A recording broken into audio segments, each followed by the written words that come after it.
Lusmina.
Halo.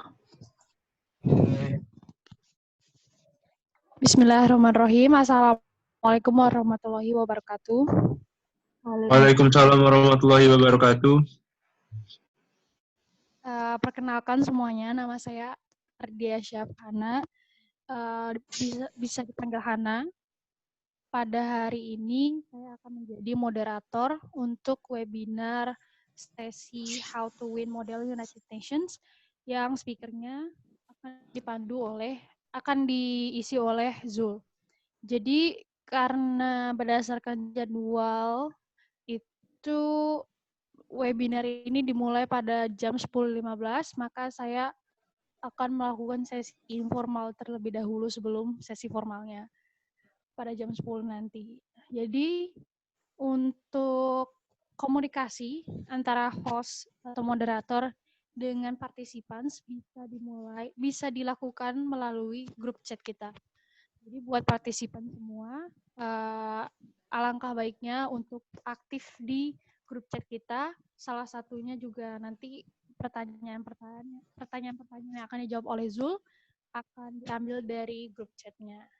Jadi sebelum dimulai, speaker kita perlu tahu nih, kira-kira partisipan yang ada 43 ini itu background-nya dari mana? Apa semua yang ikut di sini newbie, belum pernah sama sekali ikut model United Nations, atau ada beberapa yang udah ikut tapi karena saking terkenalnya Zul terus daftar dan mau tahu rahasianya Zul bisa menang di Euromoon kemarin. Jadi kalau bisa pertanyaan pertama nih buat partisipan di sini, kira-kira di sini banyak yang belum pernah sama sekali atau udah pernah? Kalau bisa dijawab di grup chat, kalau enggak nanti ditunjuk satu-satu.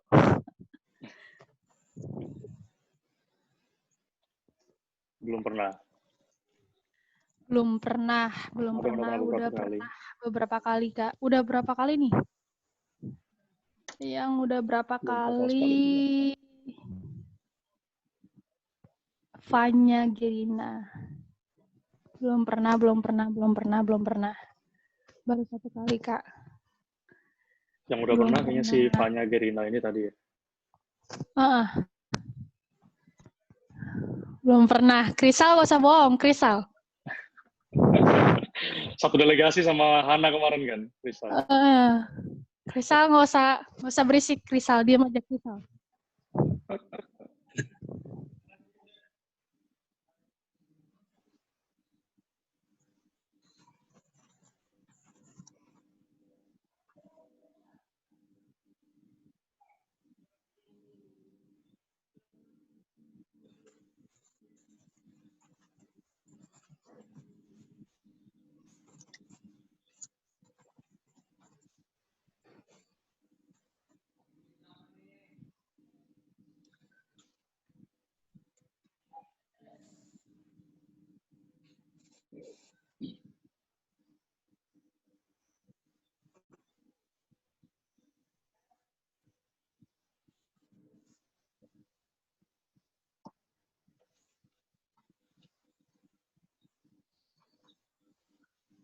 Pencet keluar. Jadi karena udah jam 10.15, kita mulai aja acaranya untuk sesi webinar dari UI Golden tentang how to win model United Nations. Udah, kita mulai ya. Bismillahirrahmanirrahim. Assalamualaikum warahmatullahi wabarakatuh. Waalaikumsalam warahmatullahi wabarakatuh. Alhamdulillah jawab. Jadi pagi semuanya, seperti yang tadi aku udah buka. Hari ini kita bakal ngomongin khusus tentang pengalaman, tips and trick, dan dampak dari mengikuti model United Nations, khususnya untuk mahasiswa yang ikut di sini, yang berpartisipasi dalam webinar ini. Jadi sebelum saya mulai ke sesi webinarnya, saya diminta untuk membacakan peraturan ketentuan umum untuk webinar selama beberapa jam ini. Saya bacakan ya. 1. Peserta bergabung 10 menit sebelum jam yang telah ditentukan. Oke, kita abaikan aja peraturan pertama. Nomor 2, semua peserta akan di-mute oleh host selama webinar berlangsung. Semuanya di-mute. Tolong jangan mengganggu sesi diskusi kita kalau pembicara tidak mempersilahkan partisipan untuk bicara. Yang ketiga, untuk bertanya, peserta bisa mengetik pertanyaan di kolom chat seperti tadi. Terus moderator akan memilih pertanyaan untuk dibacakan kepada pembicara pada sesi tanya-jawab. Yang kelima, jumlah pertanyaan yang ditanyakan kepada pembicara dapat menyesuaikan waktu. Keenam, peserta tidak diperbolehkan menggunakan kalimat yang berbau sara atau bersifat merendahkan institusi atau golongan tertentu. Yang terakhir, peserta diharapkan tertib selama webinar berlangsung. Jadi, kira-kira itu aja peraturan yang harus ditaati oleh peserta-peserta di sini. Terus, sebelum Zul mulai diskusinya atau webinarnya, saya akan membacakan background yang kalian sudah baca dan lihat di Instagramnya UI Golden. Jadi Zul ini sekarang masih mahasiswa, Zul. Masih mahasiswa aktif di Fakultas Teknik Teknik Sipil dan Lingkungan Perencanaan. di FTS. Oh, Sipil dan Perencanaan. Enggak, fakultasnya benar itu, tapi program studinya Teknik Lingkungan. Ya. Oke. Nggak ngerti sih saya bedanya apa. Pokoknya teknik aja ya. Iya, teknik pokoknya. FTS. FTS PUI dari Kalimantan Timur. Jadi Zul itu udah mulai MUN dari tahun 2016. Puncaknya dia, bukan puncaknya sih, waktu dia mulai 2016, dia terpilih jadi salah satu delegation UI Imun Association, yaitu jadi UI punya organisasi sendiri untuk menyeleksi dan mengirimkan delegasi Imun ke International Moon. Dan salah satunya Zul pada tahun 2017 itu kepilih jadi salah satu delegasinya. Dan Zul sendirian harus ikut Euromoon. Sementara yang lain ada ikut Lyman, ada yang ikut Ausmoon. Bukan ya? Apa sih? Ausmoon. Yeah. Jadi waktu itu, dan alhamdulillahnya karena sendiri mungkin, jadi pas di Euromoon, si Zul berhasil mendapatkan Diplomacy Award ya di UNHRC sebagai Myanmar. HCR sebagai Myanmar refugee ya. Terus terakhir ini bukan Zul, tahun 2018 Zul sebagai presiden dari UI Imun Conference di Yogyakarta. Sebenarnya Zul sendiri juga kayaknya bukan yang terakhir itu ya. Jadi dia pasti setelah itu jadi chair. Jadi bagi yang belum tahu MUN, ada kayak ibaratnya jadi jurinya dan sebagai penengah di Model United Nations itu namanya chair. Dan aku sih yakin setelah itu si Zul itu aktif banget jadi chair setelah terpilih jadi presiden, dan mungkin sampai sekarang masih jadi chair. Ya nggak, Zul? Terus sekarang mungkin fokusnya ke dapat titel dulu aja kali ya, Han ya? Oh iya. Iya. Ya, jadi nggak perlu dipertanyakan lagi lah ya pengalaman yang bertumpuk-tumpuk itu dari Zul. Kita mulai aja untuk sesi webinarnya. Jadi Zul akan menyampaikan materi dibagi 4 bagian. Pertama, dia akan menceritakan tentang awal berpartisipasi atau mengikuti MUN, terus kenapa dia awalnya tertarik sama MUN, terus pengalaman plus minusnya di MUN itu gimana, terus tips and trick gimana bisa menang di Euromoon atau di MUN nasional lainnya, terus impact-nya dia setelah mengikuti MUN ke akademiknya atau kehidupan personalnya. Jadi saya persilahkan pembicara pada hari ini. Zul, silakan. Time is yours. Oke, thank you Hana. Assalamualaikum warahmatullahi wabarakatuh semuanya. Selamat pagi. Jadi hari ini sebenarnya mungkin fokusnya tidak ke ini ya, apa ya? Bukan ke cara gimana sih buat supaya menang MUN gitu loh. Karena supaya menang itu gimana ya, banyak cara orang masing-masing itu punya cara khas masing-masing untuk menang. Cuma mungkin saya bisa memberikan tips and trick aja gitu untuk gimana supaya bisa lebih fleksibel dalam council dan juga supaya mungkin apa ya, kiat-kiat dasar supaya bisa jadi delegate yang konstruktif dan sangat kontributif di dalam ini council. Dan terima kasih juga Hana sebelumnya atas perkenalan ya. Tapi sebenarnya saya juga jujur masih harus banyak belajar juga tetap, karena memang MUN itu sangat gimana ya, dinamik sekali, memang dinamik sekali dunianya dan tidak berjalan di tempat kan, harus berjalan sesuai dengan apa yang lagi terjadi di dunia gitu. Apalagi dalam COVID seperti ini kan MUN sudah pada berubah, jadi kayak seperti ini juga online gitu ya. Dan memang MUN itu mengikuti zaman dan tidak bisa kita yang kayak pakai cara yang satu terus dan itu terus yang dipakai gitu, nggak bisa. Nah, sebelumnya ini kan masih banyak yang newbie ya. Mungkin aku jelasin dulu aja kalian ya, apa itu MUN mungkin. Oke. Nah, MUN itu apa sih sebenarnya? Nah, jadi MUN itu simpelnya adalah simulasi sidang PBB. Sidang yang diikuti biasanya itu sama mahasiswa, entah itu D3, S1, S2, bahkan S3 pun ada kemarin waktu di Euroman. Nah, itu biasanya mahasiswa aktif yang ikut, biasanya ya. Tapi mungkin kalau misalkan komitinya juga menerima di luar mahasiswa aktif yang memang ingin ikut acaranya, ya boleh juga gitu. Seperti yang di Bali kemarin itu ada yang satu orang itu sudah berusia 43 tahun, tapi memang beliau memang suka sekali MUN dan beliau masih aktif sebagai chair. Itu kemarin. Nah, itu jadi di dalam MUN itu nanti kalian dibagi misalkan di beberapa council tertentu. Nah, nanti role play-nya itu adalah dalam bentuk pernegara. Misalkan Anda mewakili Maroko, Prancis, dan lain sebagainya di dalam satu council tertentu, councilnya UN.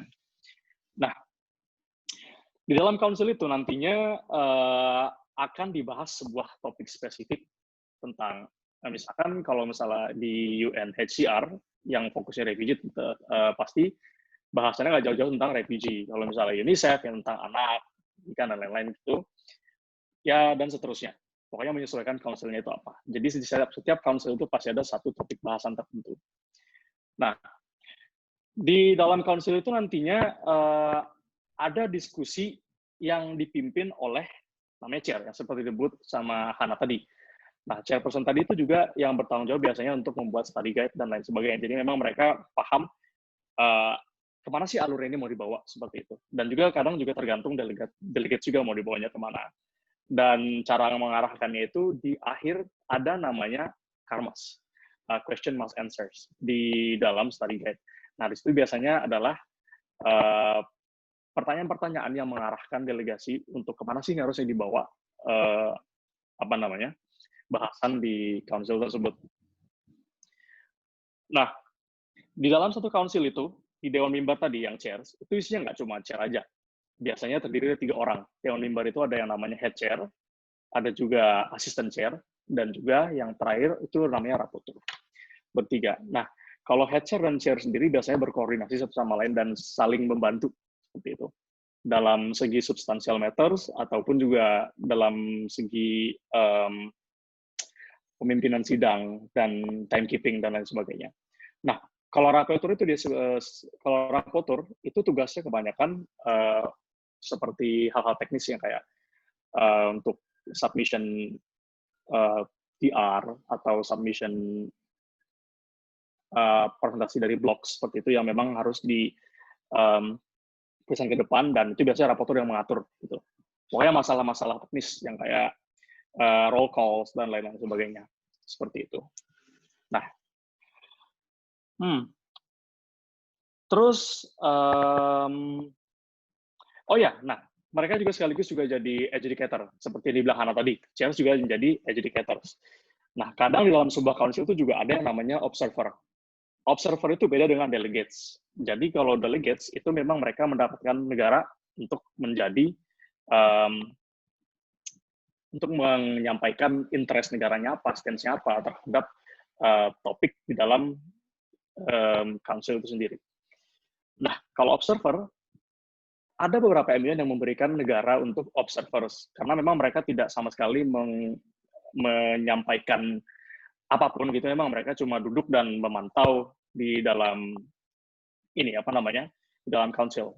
Dan biasanya itu kayak newbies gitu yang memang pengen jadi delegates, tapi masih belum ada informasi sebelumnya kayak apa sih sebenarnya MUN itu, dan memang mau merasakan atmosfer langsung di dalam council. Nah, itu biasanya mereka jadi observer. Tapi bisa juga observer itu nggak cuma di dalam satu council.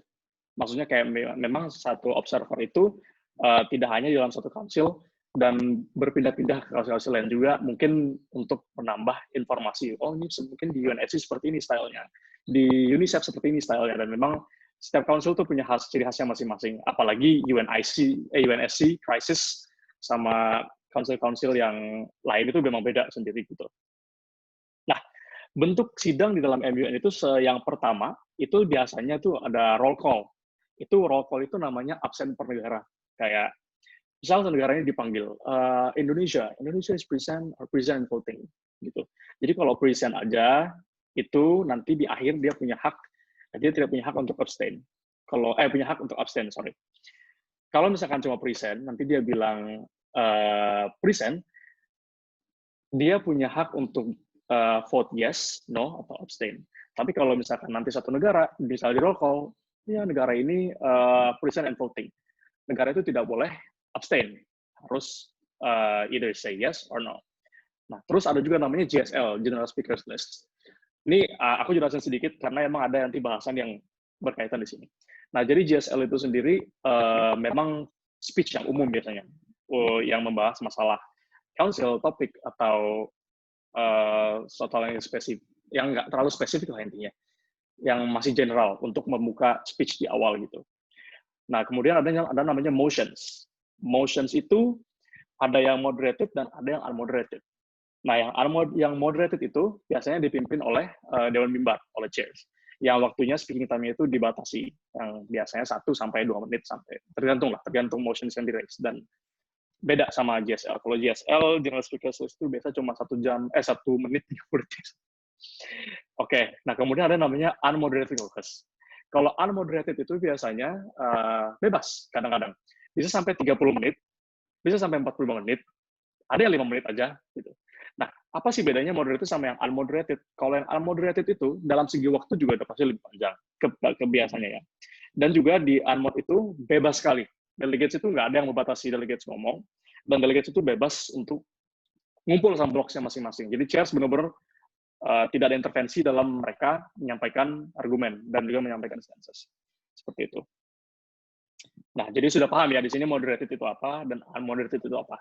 Supaya nanti kalau di akhir ada tips and trick yang berkaitan dengan moderated dan unmoderated udah pada paham gitu maksudnya.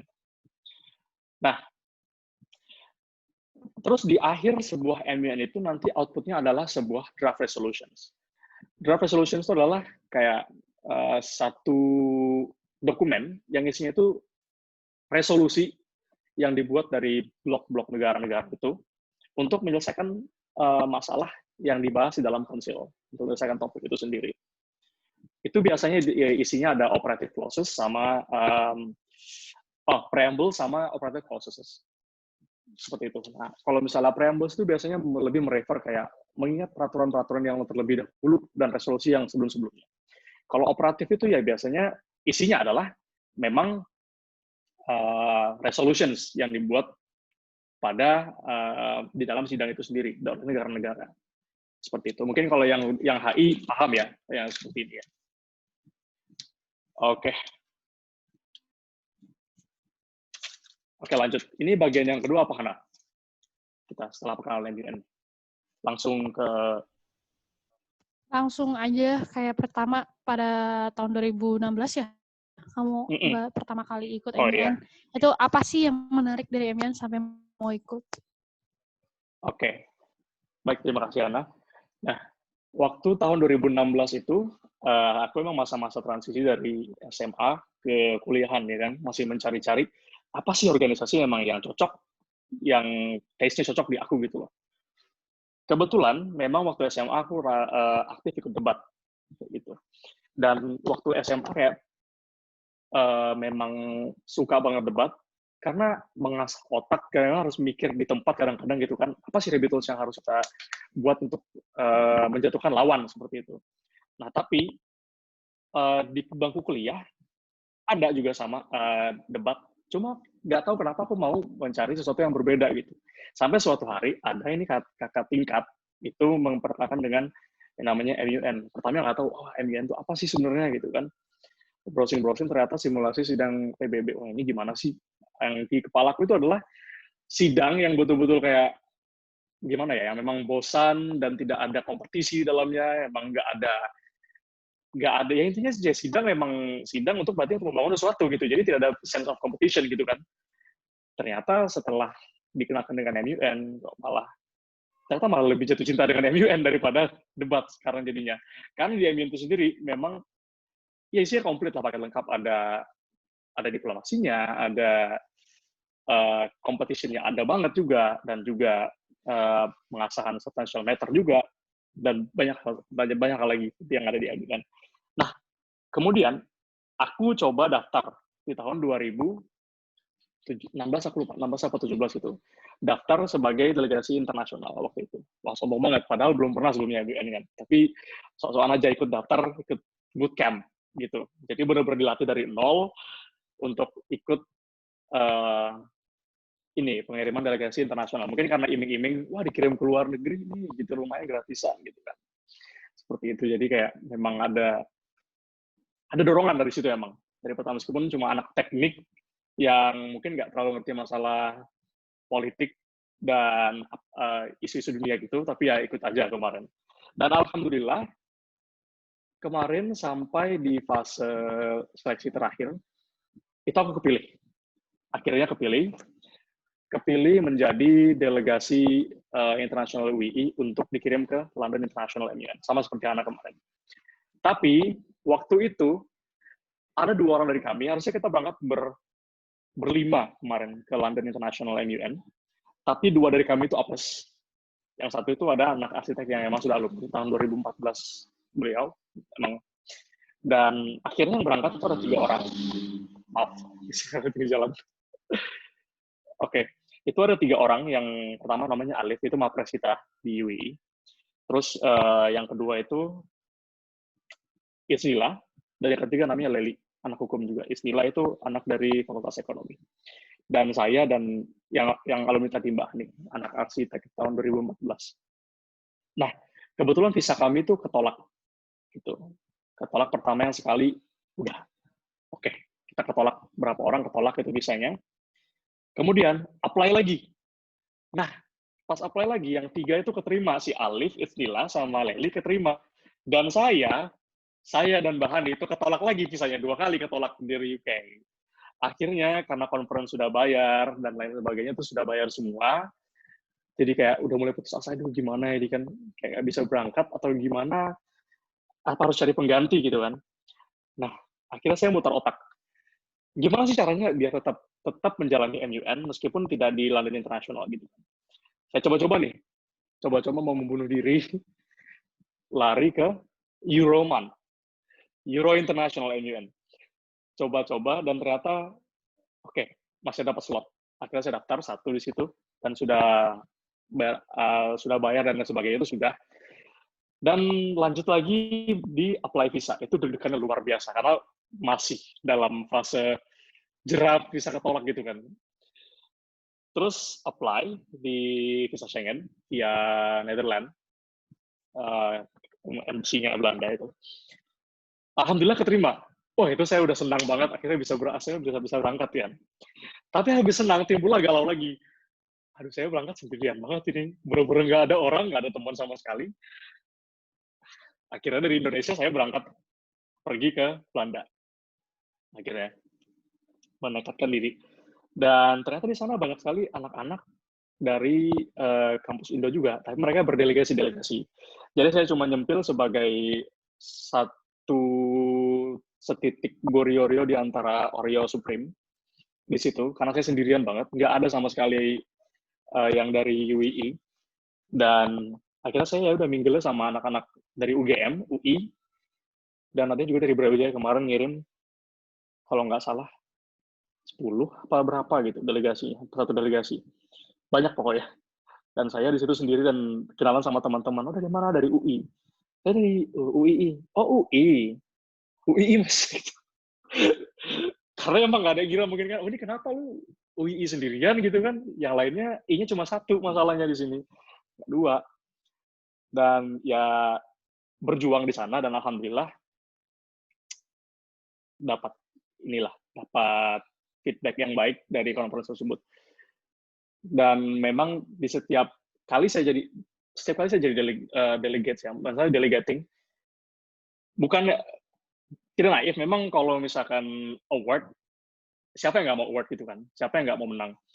Tapi kalau dari saya pribadi, emang pertama saya memang pengen enjoy the game dulu. Karena kalau sudah memang enjoy the game, jadinya kita ke bawahnya nggak bakal kaku gitu loh. Nggak bakal kaku, jadinya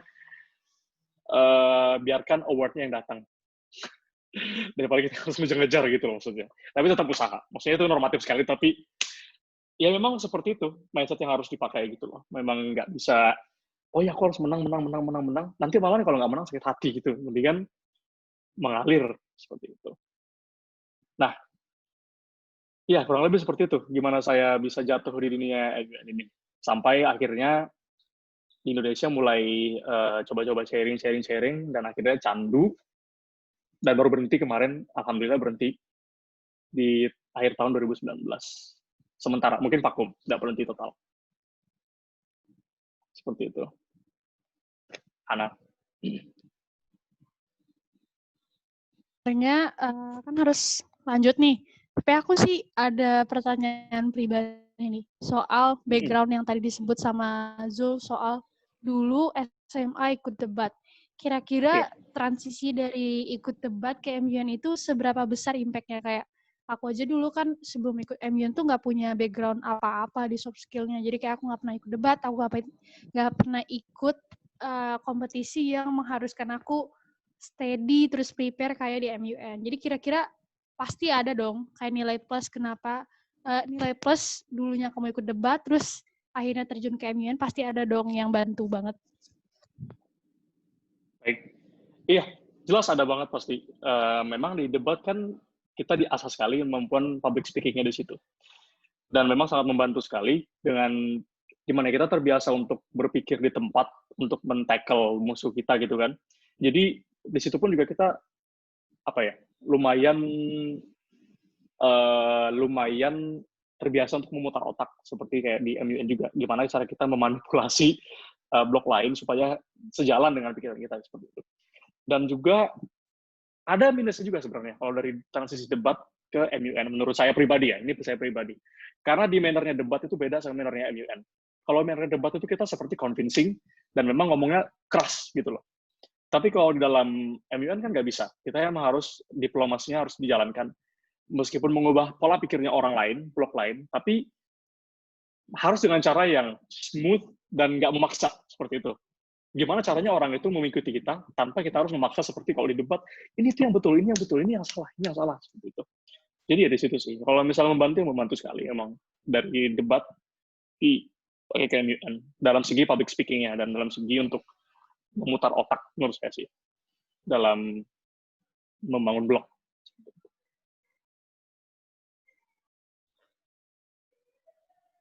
Oke, jadi kira-kira itu aja tuh dari cerita awalmu dan kenapa tertarik.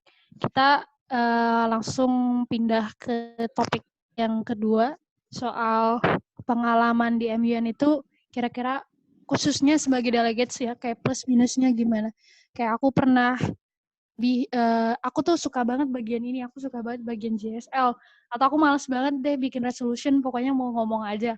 Kira-kira apa plus minusnya, dan mungkin salah satu saran ya, kayak waktu aku di Euromoon tuh aku kuatnya di sini, makanya aku bisa menang. Atau makanya mungkin aku ada sisi yang menonjol dari delegates lain.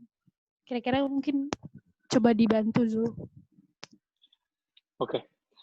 Nah, kalau sebagai delegates, plus minusnya itu sebenarnya sih banyak plusnya daripada minusnya. Memang minusnya juga ada, tapi dalam segi akademis saja sebenarnya. Cuma kalau kita berbicara masalah plusnya itu memang jauh overweight the minus. Plusnya menurut aku sebagai delegates yang gimana ya, aku waktu sebagai mahasiswa aktif dulu yang memang masih aktif-aktifnya kuliah dan delegating, aku merasa kayak ini sesuatu, ini runaway banget. Maksudnya kayak pelarian dari pelajaran-pelajaran di kampus yang emang eksak semua di aku, dan aku memang orangnya senang yang sesuatu yang berbau seperti ini gitu maksudnya. Dan menurutku itu refreshing banget, dan memang bikin apa ya, bikin lebih fresh, bikin pemikiran tuh lebih terbuka seperti itu. Sebagai delegates, mata kita terbuka, oh ini sih yang terjadi ternyata di dunia gitu. Apalagi misalkan topik yang kita nggak tahu sama sekali, oh ini ternyata ada di dunia gitu loh. Terus kan kita sebagai delegates harus research kan, harus further research. Dan di situ juga aku merasa itu hal yang lumayan menyenangkan untuk menggali hal yang sebelumnya nggak ada gitu. Maksudnya kayak kita nggak tahu ini tuh apa, dan ini kenapa bisa terjadi, dan negara-negara apa yang terlibat gitu kan. Atau bahkan simply misalkan kamu dapat negara yang sebelumnya kan kamu nggak pernah dengar sama sekali gitu loh. Kayak ada satu negara nggak pernah dengar dulu, nggak pernah dengar yang namanya ini. Negara di Afrika aku lupa namanya, sampai lupa ini. Itu waktu bootcamp. Aku nggak pernah dengar sama sekali namanya itu apa. Oh, Botswana. Sebelumnya aku nggak pernah dengar Botswana itu negara apa, di mana lokasinya, dan tiba-tiba ngebahas masalah negara itu. Nah, itu juga menurut aku sih lumayan seru juga gitu, plusnya. Karena memang kita exploring things yang kita belum tahu sebelumnya gitu. Kemudian juga connections. Sebagai delegates itu aku jujur, daripada chair ya. Kalau sebagai delegates itu connections lebih luas. Karena kenapa?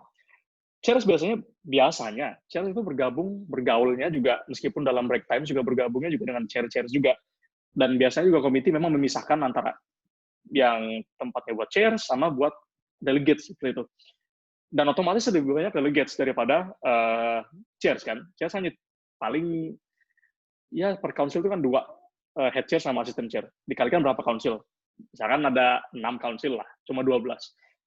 Sudah dibandingkan delegates yang satu council bisa isinya sampai 70, 30 paling enggak, 25 lah paling sedikit. Nah, seperti itu. Jadi kayak connections-nya emang lebih luas sebagai delegates, menurutku juga. Dari berbagai macam daerah, berbagai macam kampus, seperti itu. Dan juga yang terakhir mungkin plusnya sebagai delegates itu mengasah otak untuk berpikir, especially kalau misalnya dikasih krisis ya. Itu ini cerita sedikit, waktu di Euro juga aku lumayan ini sih apes karena kena krisis 2 kali. Aku sendirian, nggak punya siapa-siapa di sana, dan blogku tuh isinya hanya anak-anak yang dari Jerman sama dari Israel, dan juga ada yang satu orang dari India gitu kemarin itu. Itu udah kalut banget, dapat krisis 2 kali, berlapis-lapis sama dari chairs-nya. Tapi ya begitu, maksudnya memang sebagai delegates ya itu tantangan gitu maksudnya, mengasah otak. Meskipun orang lain pun yang dapat krisis juga tetap aja kita yang mengasah otak, ini gimana caranya buat nge-solve krisisnya gitu loh. Nggak mesti kita yang dapat, tapi tetap aja itu mengasah otak.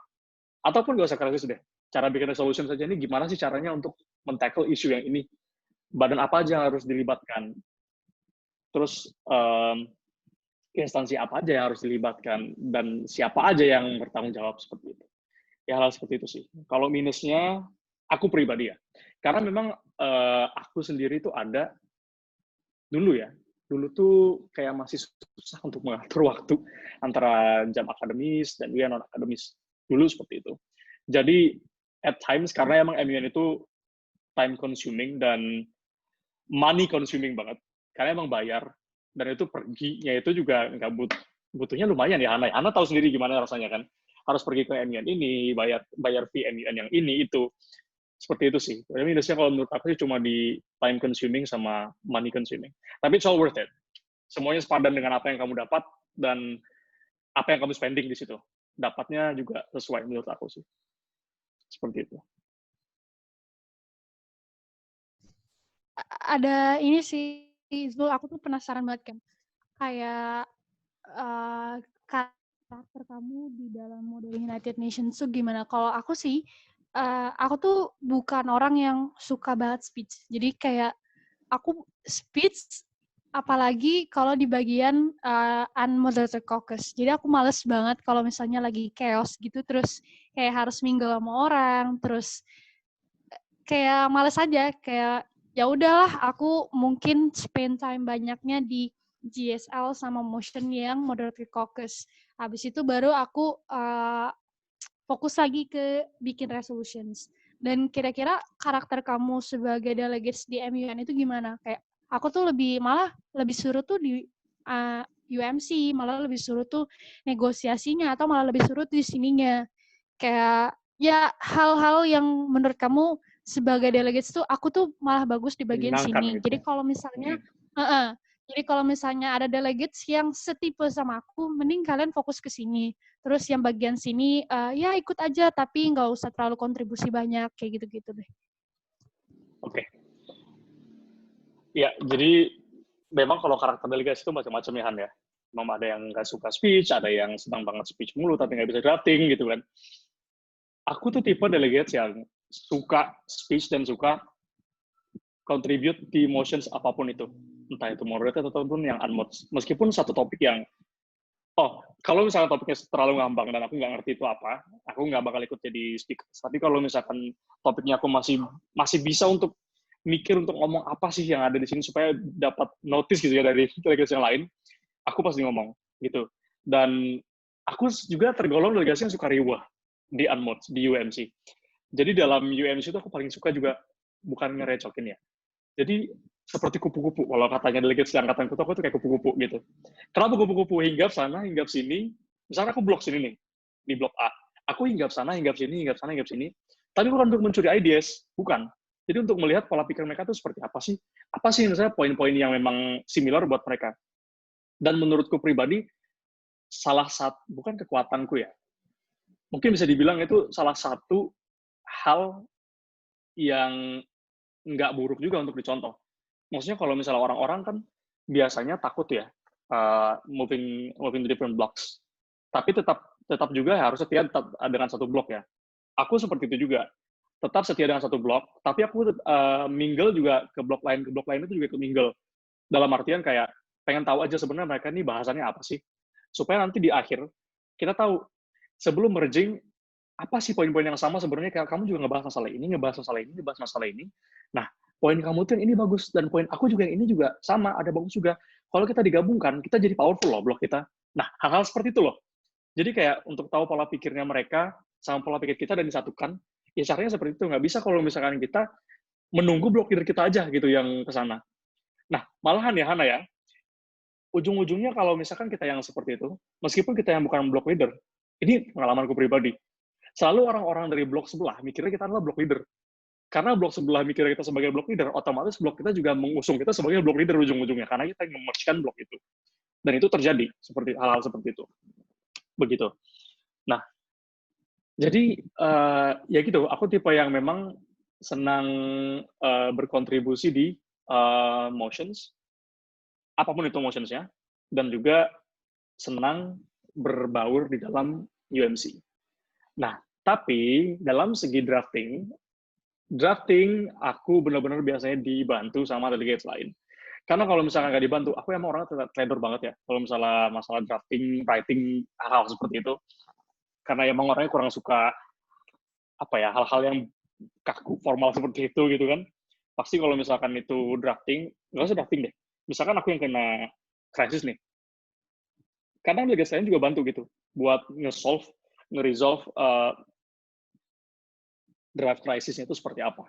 Seperti itu. Nah, jadi emang ada delegates yang tipe-tipenya bahkan nggak ngomong sama sekali, tapi waktu saat drafting, pecah. Keren banget draftnya. Memang benar-benar flawless. Dari preamble sampai operatifnya emang mantap banget. Ada delegates yang kayak gitu. Seperti itu.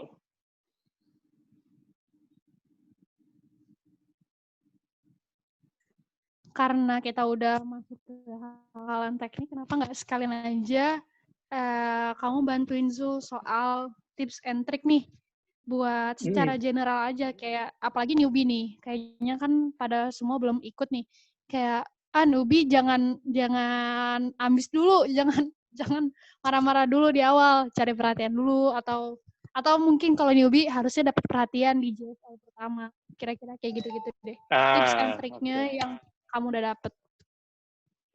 Oke, Hana.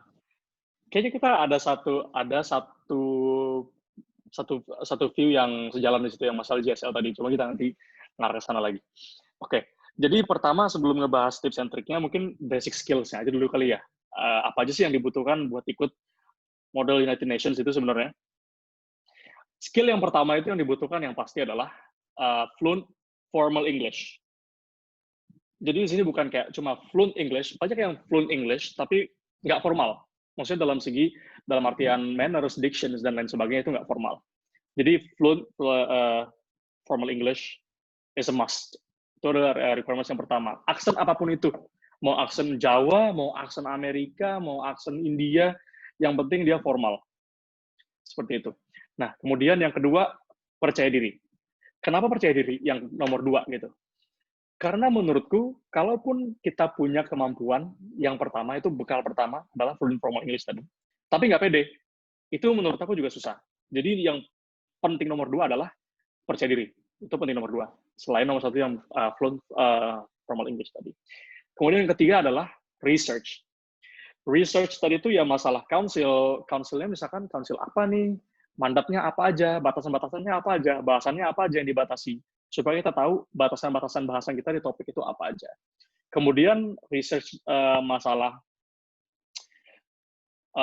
negara kamu itu seperti apa, karakternya negara kamu ini pemerintahannya seperti apa, negara kamu kondisi ekonominya seperti apa, kondisi sosial seperti apa, dan lain sebagainya. Research juga masalah topik yang diberi sama chair-nya di study guide. Seperti itu. Nah, dan juga jangan sampai lupa research masalah interest negaranya apa, supaya tahu stance negara kamu untuk menghadapi topik ini sebenarnya gimana sih, maunya negara kita tuh maunya gimana, apakah kita maunya untuk mengarah ke A, ke B, seperti itu ya, berdasarkan interest negaranya. Biasanya kalau udah tahu interestnya apa, pasti tahu stance-nya apa. Nah, kemudian pelajari juga basic skill of drafting a resolution. Ya, itu dalam segi writing sebenarnya sih ya, karena draft resolution itu emang ada beberapa rules yang lumayan belibet kalau untuk newbies, tapi bisa dipelajari, bisa banget dipelajari dengan segala macam keriuhan kata-kata preambles dan operatifnya tadi, yang Hana udah familiar juga pasti ya kan, tapi tetap bisa dipelajari. Nah, kemudian above all menurut aku tuh yang paling penting adalah niat. Kalau nggak niat, susah. Jadi emang harus niat dulu. Banyak yang niatnya di awal udah salah. Jadi emang gimana ya? Anak-anak yang pengen ikut UWI Immune Association, yang memang jadi pengen international delegate, itu kadang tricky. Galau di antara pengen menjadi mahasiswa yang kontributif di dalam organisasi dan juga memberikan sesuatu untuk kampus dan untuk dirinya sendiri juga, sama galau untuk keluar negeri gitu maksudnya. Jadi kadang niatnya udah di awal pengen cuma keluar negeri aja gitu. Aku pengen jadi international delegate karena pengen jalan-jalan nih kesini. Lumayan juga rektorat gitu kan. I mean, ya boleh sih kalau niat awalnya seperti itu. Aku juga lihat awalnya seperti itu. Cuma jangan sampai kita terjebak, terfokus di cuma jalannya aja gitu loh. Karena nanti ujung-ujungnya kita nggak dapat apa-apa buat diri kita sendiri. Jadi niatnya di area awal juga, meskipun salah satunya adalah pengen jalan-jalan ke luar negeri, tapi juga jangan lupakan kalau ini itu adalah ajang kamu untuk mengembangkan diri sendiri, ajang untuk meluaskan koneksi, ajang untuk menambah informasi dan juga wawasan diri. Pokoknya niat itu sih yang penting banget menurut aku juga di awal. Nah, kemudian lanjut nih, tips and triknya itu apa aja? Kalau menurut aku yang yang lumayan basic sih sebenarnya untuk gimana sih cara buat menang gitu kan. Sebenarnya kalau niat di awal untuk menang, menurutku sih jangan ya. Tapi do your best aja. Ya kalau misalkan dapat award, alhamdulillah. Tapi kalau misalkan enggak ya, you're basically winning by enjoying the game, by immersing yourself in the ambient environment dari sebuah ambient itu sendiri. Nah, Oke, tips yang pertama menurut aku itu adalah well prepared. Well prepared dalam segi substantial matter, kesiapan mental, kesiapan fisik, supaya dalam council jadi udah tahu bakal ngomong apa, dan juga udah bakal siap untuk men-tackle apa aja misalnya orang pengen menjatuhkan argumen kita gitu. Jadi kita udah bisa, adalah persiapan untuk menangkal itu semua gitu loh. Karena udah siap secara substansi. Nah, kemudian kalau menurutku juga yang ancaman lumayan besar itu adalah kalau gugup. Karena kalau sudah gugup, itu buyar. Tapi speech atau di apapun menghadapi delegate juga sama. Kalau aku cara mengatasinya, ini aku pribadi. Untuk mengatasinya adalah menanamkan pola pikir yang kayak, orang-orang ini sama kok gugupnya kayak aku juga gitu loh. Sama-sama juga deg-degan juga sama kok. We're all in the same page. Kita sama, we're all in the same boat gitu maksudnya. Sama-sama terguncang dan sama-sama juga lagi deg-degan gitu loh menghadapi delegate yang lain. Tapi yang lain coverage-nya lebih bagus aja gitu loh. Kalau misalnya mereka bisa nge-cover, kenapa aku enggak gitu loh. Biasa aku seperti itu untuk menangani masalah nervous tadi. Nah, kemudian padatkan speech pada GSL, pada moderated, dan juga unmoderated. Kenapa dipadatkan? Karena itu waktunya terbatas kan. Di GSL, di moderated topik seperti itu memang kayak cuma 1 menit, 30 detik gitu-gitu. Dan banyak delegates yang menyisakan 30 detik, bahkan ada yang menyisakan 1 menit gitu loh. Itu nggak masalah, asalkan substansi yang mau disampaikan itu udah sampai gitu loh. Jadi jangan bertele-tele, bukan kayak seperti debat yang kayak satu kali ngomong kita bisa sampai 10-15 menit gitu. Beda. Kalau di Amian itu intinya padat dan tersampaikan apa yang mau kita sampaikan, seperti itu. Tapi jangan juga di waste waktunya, karena kesempatan ngomong itu nggak semua dapat seperti itu. Dan khususnya juga kalau aku bisa bilang di unmoderated ya. Jadi di unmoderated itu penting banget juga kita menjaga waktu durasi kita ngomong. Supaya delegate itu nggak capek dengar kita ngomong gitu loh. Kalau kita terus yang ngomong juga delegate juga capek, ujung-ujungnya nggak respect sama kita. Jadi meskipun unmoderated, tetap aja kita harus membatasi omongan kita dan memberikan kesempatan dengan delegate yang lain. Meskipun di awal juga aku agak struggling dalam unmoderated membatasi ngomong gitu kan. Karena sekali dapat attention buat ngomong di situ, ya untuk orang lain ngomong lagi itu lumayan susah gitu loh. Jadi ya tahu-tahu kita aja gitu loh, supaya yang lain juga tetap respect sama kita. Kemudian, seperti kata Hana tadi, gunakan GSL, General Speakers List, yang tadi aku jelasin di awal, yang membahas masalah, speech yang membahas masalah masih umum gitu. Gunakan GSL itu karena itu memang di awal. GSL awal sebagai magnet perhatian gitu. Jadi, berikan first impression terbaik di GSL itu dengan cara intonasi sebaik-baiknya, manner sebaik-baiknya, dan substansi sebaik-baiknya juga di GSL awal. Supaya orang-orang next time kalau misalkan kamu ngomong lagi, kamu yang ngomong under emotion, people will notice you. People will see you as someone who's actually able to comprehend the topic and comprehend to, give views based on perspective of upon your country. Seperti itu menurut aku sih. Jadi supaya orang-orang respect aja gitu dari awal. Jadi dapat perhatian lah karena GSL udah bagus di awal. Nah, kemudian jangan kaku dalam berpola pikir. Jangan kaku dalam berpola pikir dalam artian seperti tadi, kayak aku pribadi kayak kupu-kupu kan sana sini. Meskipun setia di satu blok juga tetap. Cuma mau mendengarkan blok lain. Maksudnya view apa sih yang mau dibawa sama blok lain ini, supaya kita bisa cari jalan tengahnya. Jadi jangan terlalu terpaku dengan interest negara kita itu apa, pikirkan juga negara orang itu pengennya apa, seperti itu. Kalau misalnya kita sudah kaku, harus begini, harus A, ya udah harus A aja gitu loh. Jangan harap orang lain bakal suka dengan staying di blok kita gitu. Dan jangan harap juga kita bisa jadi blok leader, karena tidak fleksibel dalam berpola pikir, seperti itu. Kemudian, mencoba menjadi inisiator pemersatu blok. Jadi blok merging itu nanti pasti akan terjadi. Biasanya dari under chair's discretion itu berapa blok saja ntar yang diterima gitu. Jadi harus satu menyatu tuh blok-blok biasanya. Nah, kalau belum tahu, kalau yang belum tahu blok itu apa sih? Blok itu adalah grup yang isinya negara-negara gitu. Negara-negara yang interestnya sama, itu namanya bloks. Seperti itu. Nah, jadi kadang negara yang interestnya berbeda aja bisa satu blok, karena ya menyelesaikan patahan pengertiannya tadi itu bagus itu loh. Mencari jalan tengahnya bagus. Nah, di situ inisiator pemersatu blok itu yang sangat dilihat oleh delegates yang lain. Maksudnya kayak kalau misalkan si Hana yang mempersatukan blok A dengan blok B, ya udah Hana yang bakal di-view sama orang-orang ini karena Hana yang menjembatani gitu loh, otomatis.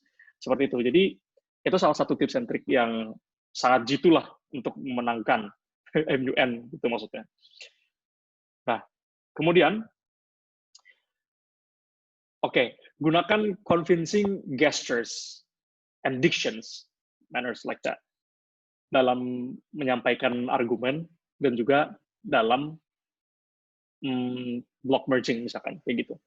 Ya pastilah. Kalau misalkan di debat aja kita kan harus convincing dan harus memang membuat argumen orang tuh kalau argumen itu adalah salah gitu loh. Nah, tapi kalau di MUN tuh nggak bisa kayak gitu.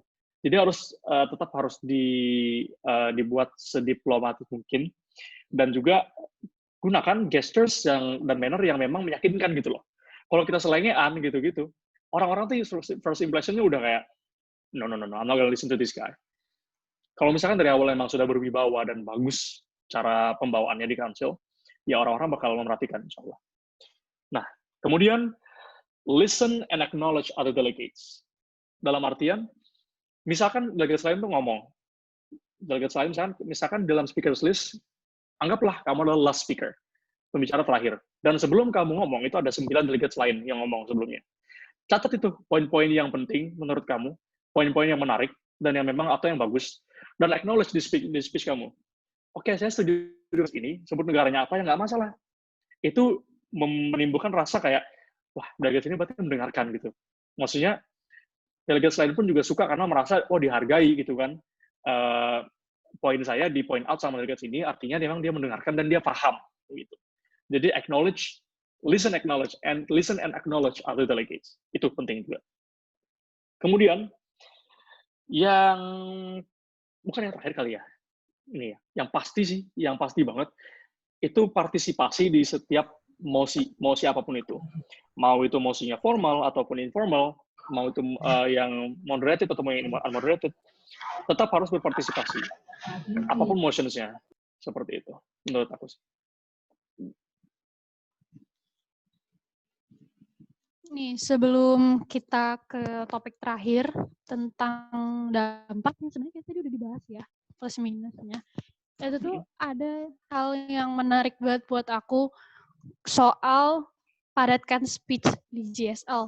Jadi buat orang yang belum partisipan yang belum pernah ikut MUN, jadi karena di GSL dan motions itu kita kurang lebih dapat 1 menit 30 detik kan, paling banyak. Yeah. Atau mungkin ada yang 2 menit.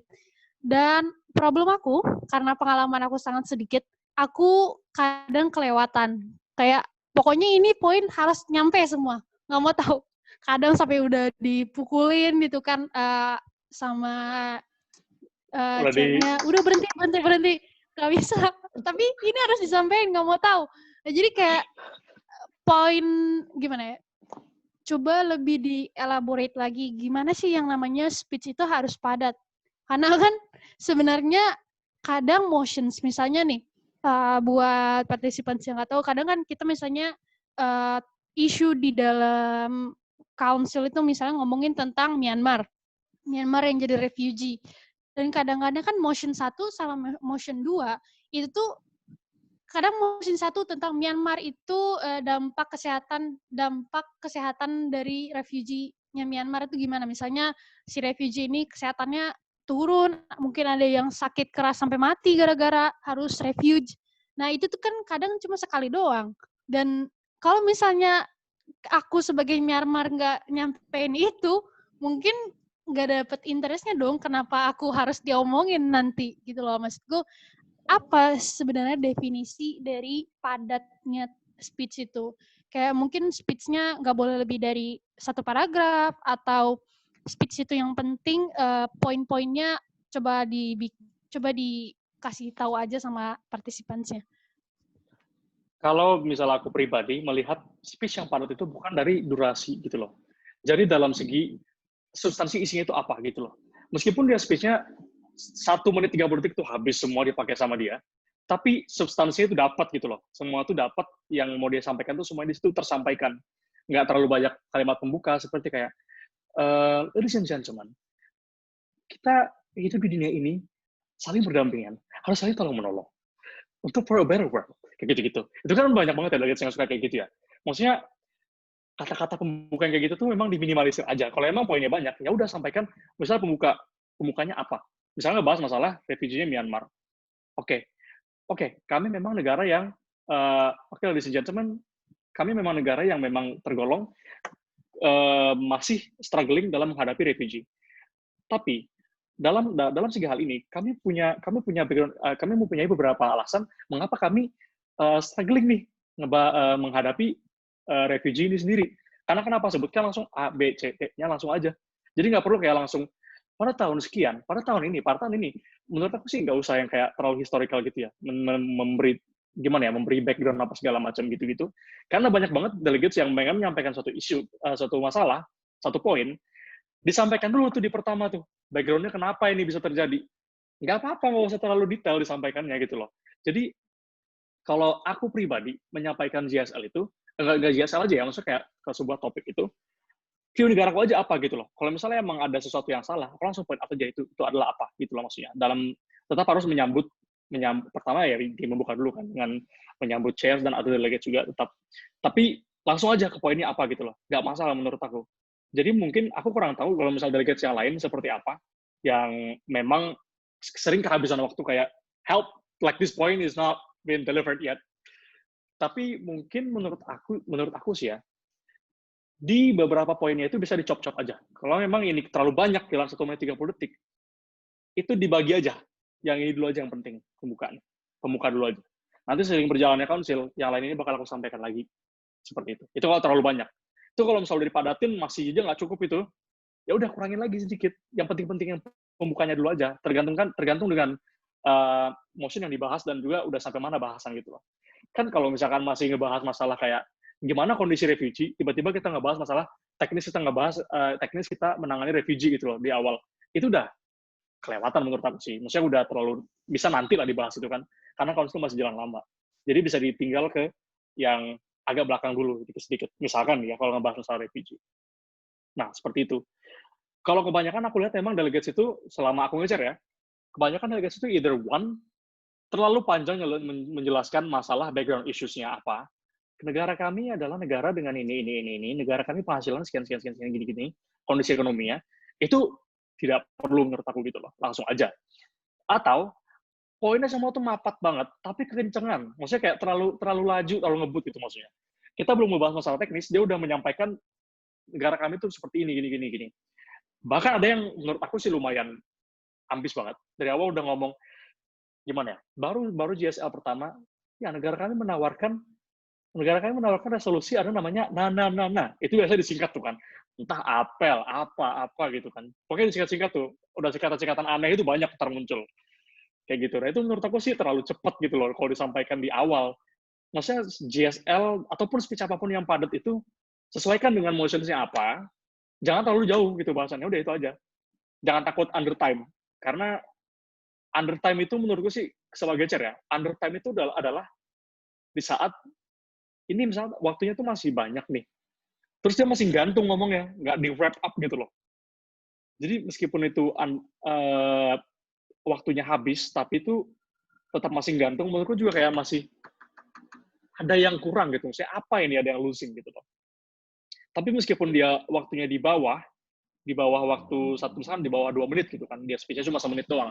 Tapi poin yang di-deliver tuh, poin yang coba di-deliver itu sampai gitu. Itu menurut sih udah bagus aja. Aku nggak lihat itu sebagai under time kayak gitu. Bukan kayak di debat kan harus minimal sekian tuh kan, harus minimal sekian tuh speech. Kalau nggak dapat poin minus gitu kan. Di Emian tuh nggak kayak gitu. Gitu. Kira-kira itu aja, Zul? Atau masih ada topik yang mau diangkat? Udah kayak motions ya. Kira-kira seperti itu ya Mbak ya. This delegate feels like this motion has been exhausted. Udah ada mulai dari Ada beberapa pertanyaan pertanyaan nih. itu. Sebenarnya kita mulai ke jawab pertanyaan aja kali ya. Boleh. Dari Nurul Andriani. Kalau boleh tahu kemarin waktu berangkat MUN pakai biaya sendiri atau bagaimana ya? Boleh cerita singkatnya. Terima kasih. Harus jujur loh, Sul. Harus jujur lah, Hana. Gimana sih, Hana? Nggak boleh nutup-nutupin ya. Nggak boleh nutupin. Oke, Nurul. Nurul atau Mbak Nurul, saya nggak tahu ya. Nurul aja kali ya. Jadi, waktu aku kemarin berangkat MUN, awalnya itu pakai uang sendiri dulu. Awalnya pakai uang sendiri, kemudian dikasih rektorat beberapa persen, seperti itu. Dan uang itu juga harus menutupi kegagalanku kemarin berangkat ke London, yang aku ngurus visa segala macam 2 kali visanya, dan uang aku daftar Lyman, itu 2 jutaan juga lumayan, kita sebut aja. Terus, ya udah, jadi memang rektorat itu tidak mengcover semuanya itu full, jadi partially memang di-cover, seperti itu. Dan di awal seleksi delegasi emang sudah disampaikan bahwa ini tidak fully funded. Jadi nanti tergantung rektorat ngasihnya berapa, seperti itu. Tapi insya Allah rektorat cukup membantu kok. Maksudnya kita nggak keluar banyak banget, kalau untuk luar negeri nggak. Rektorat membantu kok. Karena rektorat juga mendukung sekali UII MUN ini, karena kita basisnya internasional. Meskipun acaranya eventnya di Indonesia. Tapi kalau yang sekelas Joinman, Aiman seperti itu, yang diadakan UGM sama UI dan lain-lain sebagainya, itu udah internasional, udah memang keren, memang orang-orang dari Rusia, dari Australia gitu-gitu pada datang ke Jogja buat ikut MUN itu aja. Seperti itu. Jadi kayak meskipun cuma nasional, tetap aja rektorat itu juga mendukung gitu loh, kayak gitu istilahnya. Tetap ada suntikan dana lah, tetap. Tapi nggak fully funded ya. Jadi di sini katakan lagi, emang kalau misalnya menjadi delegasi officialnya UII Moon Association, tidak ada kata fully funded. Gitu. Fully funded bisa banget. Kita nyari sponsor aja sebenarnya. Karena rektorat sendiri sudah ngasih udah lumayan gede ya. Cuma karena ya mungkin rezeki sponsor kita udah banyak yang diambil pasar sama kampus sebelah, jadi agak susah aja gitu nyarinya, emang harus muter otak gitu buat nyari sponsor. Cuma bisa banget kita free perginya itu, bisa banget fully funded, tapi dalam artian kita juga harus usaha nyari proposalnya juga. Karena dari rektorat juga udah pasti dapat dari rektorat, cuma jumlahnya tuh nggak nentu gitu. Tapi lumayan kok, lumayan. Jadi seperti itu. Tapi ini di luar dari uang belanja pasti ya, karena mostly kalau rektorat itu memperkirakan misalkan acaranya cuma 4 hari, ya udah sebagai 4 hari itu aja gitu loh. Kalau mau extend sampai seminggu gitu-gitu ya itu jelas di luar dari tanggung jawab rektorat kan. Seperti itu. Jadi kenapa mungkin estimasi biayanya rektorat ngasihnya cuma parsial? Ya karena emang estimasinya tidak menghabiskan sebanyak yang itu gitu loh. Tapi kan kebanyakan pada prakteknya delegates nggak mau dong cuma 4 hari doang di luar negeri, ngapain gitu loh. At least ya 1 minggu lah ya Hana ya. 2 hari gitu. Ya kali kan ya. Udah ke London. Udah pegel banget. Terus, kan pesawat 11 jam masa cuma 3 hari. Itu mah namanya ke Purwokerto. Ya sebenarnya sama. Kita tuh kayak aku pernah dengar deh dari UGM juga tuh malah lebih sulit lagi. UGM terus Undip deh kemarin tuh aku berangkat bareng Undip juga kan. Itu malah sama sekali nggak dapat dari kampus. Sama sekali nggak dapat dari kampus, tapi justru itu dia apply keluar kayak bank atau apa ya, bank sama apa gitu, justru dapatnya lumayan kayak 10 sampai 20 per orang. Jadi emang buat sponsor itu tergantung kampus sih kalau aku bilang yang kemarin. Ya. Dan UII lumayan dermawan lah buat ngasih ini, tapi memang kalau boleh jujur, kita harus jujur, ya delegatnya harus siap sendiri duitnya, jaga-jaga. Karena emang kan jadi gembel kan di luar. Betul, karena emang jarang banget juga duitnya tuh langsung ready gitu loh. Biasanya kita pakai uang sendiri dulu juga tetap. Tapi menurut aku ya, memang kalau sponsor luar itu emang pasti lebih menjamin. Karena kalau kayak kampus kelas, kita sebut aja nih ya, karena kita UII semua kebanyakan mungkin di sini ya. Kalau emang dari teman-teman aku yang dari komun UI, UGM gitu-gitu, kebanyakan emang nggak ada sama sekali dari universitas. Nggak ada sama sekali. Jadi UII itu udah bener-bener dermawan sekali sama mahasiswanya. Itu oke lah, I'm shouting at that. Syarat buat kemahasiswaan UI, itu mendukung banget sama mahasiswanya.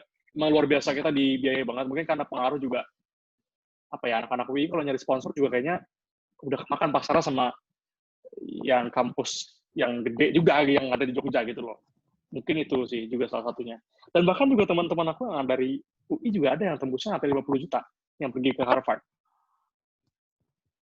Jadi memang benar-benar tergantung sponsor kamu tuh gimana cara nyarinya. Itu aja sih. Dan seberapa convincing kan.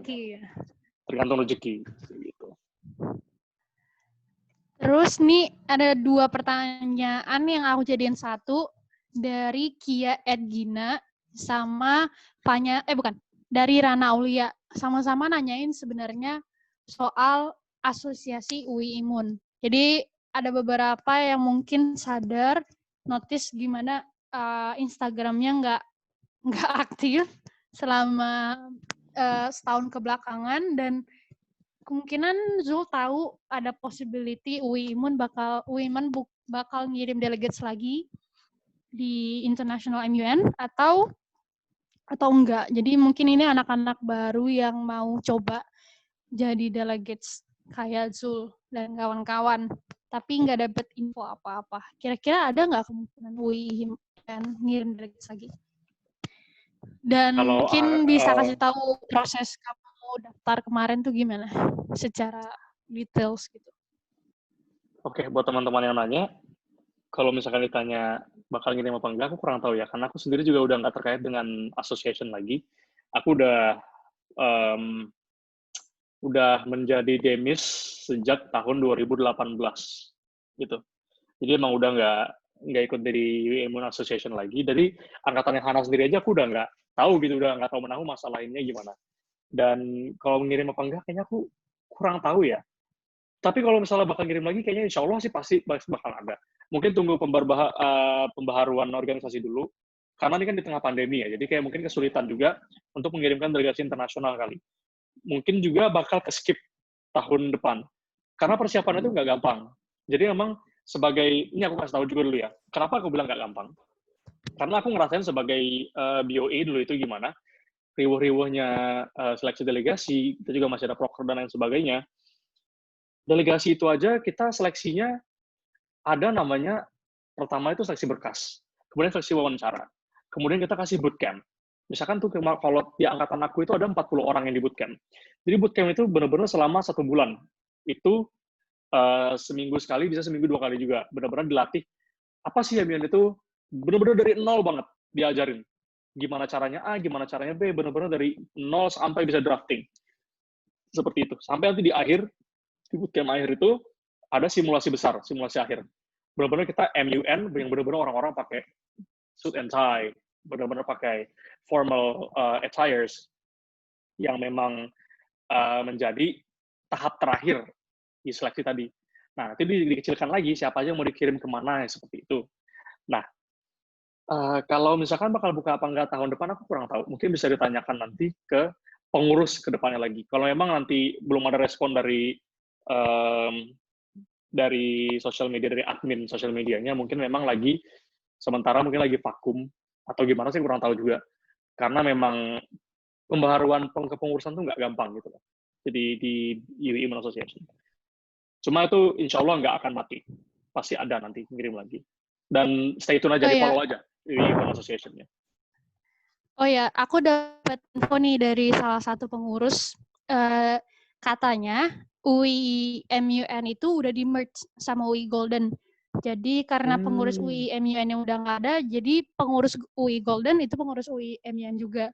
Jadi buat participants atau anak-anak maba yang mau daftar MUN, mungkin keep in touch sama Instagramnya UI Golden, pasti infonya bakal ditaruh di situ. Soalnya ini juga kan webinar soal how to win MUN, mungkin kalau aku pribadi sih ada kemungkinan besar UI bakal ngirim lagi delegates. Jadi kalau yang penasaran, follow aja Instagramnya UI Golden, yang udah follow, tunggu aja itunya. Soalnya karena yang dibilang Zul tadi, persiapnya itu nggak gampang, lama banget. Jadi kalau misalnya UI mau send delegates tahun 2021, persiapan dari 2020. Berarti kalau misalnya sekarang corona merusak semuanya tahun 2020, jadi mungkin baru tahun 2022 baru dikirim lagi atau 2021. Ya mungkin 2021 akhir atau 2022 awal Februari Lyman lagi atau Harvard Moon atau Ausmoon. Jadi untuk menanggulangi internasional MUN yang belum ada official dari UI, mungkin partisipan bisa daftar di nasional MUN-nya setelah corona ini. Iya. Dan juga lagi tambahan buat yang disampaikan Hana tadi, belum tentu juga penyelenggara di luar sana menyelenggarakan lagi gitu loh. Belum tentu bisa menyelenggarakan lagi MUN ini. Karena memang dalam segi kepengurusan juga pasti terhambat ya, karena COVID-19 ini juga. Adapun juga yang di Jogja, itu namanya, yang terkenal banget itu Joinman ini ya. Ini aja mereka juga masih lumayan galau gitu tahun ini, bakal ada apa enggak, seperti itu. Tapi mudah-mudahan aja kita berdoa semua pandeminya cepat selesai, cepat kembali normal lagi, supaya nanti orang-orang juga bisa punya kesempatan lagi buat mewakilkan UII di garda depan internasional MUN gitu. Ini ada dua pertanyaan dari partisipan, cuman kayaknya lebih baik kita jawab yang teknikal dulu nih. Dari Mike Zainul Mila. Mike Zainul Mila. Ini, oh ya, ada juga nih data di atasnya Mike, si Rana Aulia mungkin setelah Mike ya? Atau luar kampus gitu, mahasiswa harus memberi feedback nggak? Gimana tuh, Zul? Gimana tadi Hana nge-freeze? Itu sponsor selain kampus apa aja ya? Kayak pernah masukin kemana gitu. Soalnya dia pernah ke Dinpora tapi dikasih. Terus kalau misalnya keluar kampus harus kasih feedback nggak? Feedback mungkin kayak LPG kali ya? Oke. Jadi kalau sponsor itu sebenarnya bebas ya. Bahkan yang sekelas Waskita, Wika, gitu-gitu aja bisa kok dimasukkan. Kayak perusahaan-perusahaan konstruksi, apapun itu. Bank-bank juga bisa. Asalkan channelnya ada aja dan bisa memang masukkan. Karena mereka pasti punya CSR gitu kan. Tapi biasanya satu perusahaan itu nggak mau ngasih double sponsor. Dalam artian kayak misalkan sudah memberi sponsor ke instansi A dengan acara yang sama. Biasanya dia nggak mau ngasih lagi gitu loh ke instansi lain dengan acara yang sama. Karena CSR-nya udah deal-dealan dengan yang satu seperti itu. Kemarin katanya Zul ada yang masukin ke batik ya, toko batik, iya nggak sih? Iya, itu kemarin kebetulan salah satu delegasi kami emang keluarganya ada yang punya tempat batik, dan itu kemarin dapatnya kita dalam bentuk baju batik. Baju batiknya itu kita pakai, dan feedbacknya pun juga tergantung sebenarnya. Tergantung sponsornya mintanya apa. Kalau dari kampus kan mintanya misalkan video atau mintanya apa. Ya tergantung deal-dealannya gimana sama ini. Karena nanti ada tanda tangan MOU gitu kan, paling enggak. Sama Zul pernah dapat dari instansi pemerintah nggak? Kayak dari Kemendikbud atau apa yang Tekdikti apa? Kemenristek. Itu deh. Kalau dari saya itu pribadi, pernah dapat nggak? Kalau aku pribadi sih belum pernah dapat yang dari kayak gitu-gitu, dan memang kalau sponsorship aku biasanya ngikutin per delegasi. Aku nyari sponsor tuh dari zaman-zaman waktu masih di delegasi internasional gitu. Dan aku udah lupa ngerasain sponsor mana aja gitu. Dan aku merasa sih dari sponsor luar sih sejauh ini aku belum ada yang dapat yang signifikan kayak dari kampus gitu sih. Kalau dari kampus emang signifikan banget dananya, berasa. Memang berasa buat partially nutupin yang kehilangan di Lyman dan juga untuk pergi Europe. Jadi masih sponsor terbesar tuh dari kampus ya. Dan Betul. ya pintar-pintar delegates dan partisipan kalau punya linknya besar, bapaknya Direktur Bank Indonesia, kenapa tidak? Bank Indonesia kan. Bapaknya di PT Badak, kenapa enggak gitu kan? Di PT Badak tuh udah enggak, satu orang mungkin 100 juta dikasih gitu kan, lumayan. Jadi kemarin aja angkatan aku dapat dari itu Bapia, dari Bapia. Apa nama Bapianya ya? Bapia masih antara dua itu. Bapiaku. Gak banyak sih, tapi lumayan. buat uang Nah, jajan. ya Jadi lumayan. ya Maksudnya pinter-pinter yang penting ada partisipan gitu. lah. Betul. Oke. Ini ada nih dari Rana Ada Aulia. pertanyaan yang agak Ranaulia yang tadi yang bilang Iya. mau daftar MUN-nya masih aktif atau enggak. Ini loh, Zul, atasnya Oh, dari aku nggak baca Fanya tadi karena Gerina. panjang. Fanya Gerina, Kak, cara jadi mediator antara negara-negara yang beda interest-nya gimana? Satu. Terus apakah Gimana? kita harus riset tentang, pertama, cara jadi mediator antar blok. Yang kata Mediator. kamu tadi kita jadi jembatan, mungkin jadi fleksibel tuh gimana di WNC atau secara general di council. Itu pertanyaan pertama. Mau jawab dulu atau mau lanjut? Jawab dulu aja kali ya, biar nggak lupa. Oke. Kalau caranya gimana, itu menurut aku sih yang pertama ya. Kita harus paham dulu view blok mereka seperti apa. Dalam artian, biasanya blok itu nggak jauh-jauh terbagi antara kontinental atau antara emang dari dalam segi ini, dalam segi kondisi sosial, kondisi ekonomi mereka itu sama gitu-gitu sebagainya. Kalian cari tahu dulu aja. Itu yang pertama, negara yang di blok itu apa aja isinya gitu loh. Negaranya itu apa aja isinya, kemudian nggak akan salah kalau misalnya nanya ke mereka view-nya itu sebenarnya apa poinnya, maunya gimana sebenarnya, ya nggak masalah, ajak aja ngobrol, nggak masalah. Kemudian juga harus paham juga negara-negara di situ sensitif terhadap apa gitu loh, jangan sampai hal yang sensitif di blok situ kalian bahas di blok kalian gitu loh, ataupun nggak dibahas sama sekali gitu, juga lumayan berpengaruh untuk menjadi penjembatan negara gitu. Dan juga jangan sampai kalian terlihat terkesan memaksa gitu untuk menjadi penjembatan blok. Seperti itu. Kalau bisa approach blok leadernya aja gitu loh. Jadi salah satu perwakilan yang memang di situ diusungkan, yang dituakan lah untuk menjadi pemimpin blok-blok itu sendiri, dan cari jalan tengahnya gimana. Kalau aku pribadi biasanya sih ya, kalau caraku sendiri, karena aku nggak serta-merta langsung jadi blok leader gitu, enggak. Biasanya pasti ada. Pernah sekali aku yang memang dari awal sudah jadi blok leader, memang memimpin satu blok gitu, dan aku nge-merge blok-blok lain. Tapi ada juga di satu kondisi yang mana aku cuma sebagai anggota blok, bukan sebagai blok leader. Nah, di situ aku mencoba menjembatani, kayak gitu, ngejembatanin blok ini nih. Misalkan aku meng-approach ketua bloknya, ajak ngobrol aja ya waktu lunch time atau gimana gitu, pokoknya cari-cari waktu aja yang pas gitu kan, yang emang lagi pas ini. Kemudian ya udah tawar-tawarkan aja, kita kalau misalkan bersatu itu bisa jadi blok besar ini, karena views kamu sebenarnya beda tipis sama kita. Nanti settingan aja nih, setting aja udah pokoknya di situ. Nanti di mode ini nanti ada di caucus ini aku angkat motion ini, bantuin vote ya, ntar kita di unmute kita ngobrol lagi, coba gini biar blok kita supaya jadi blok besar buat melawan blok sebelah gitu. Kayak gitu. Pokoknya yang nggak mesti harus jadi blok leader dulu, kayak gitu. Kalau aku pribadi sih ya, approach aja gitu loh. Apalagi kalau misalkan blok leader kita nggak ada inisiatif untuk nge-approach blok lain gitu loh. Menurutku itu sebuah kesalahan sih, kalau misalkan seorang blok leader itu nggak nge-approach blok lain. Takut untuk nge-approach blok lain untuk karena gimana ya? Karena takut kehilangan titelnya sebagai blok leader.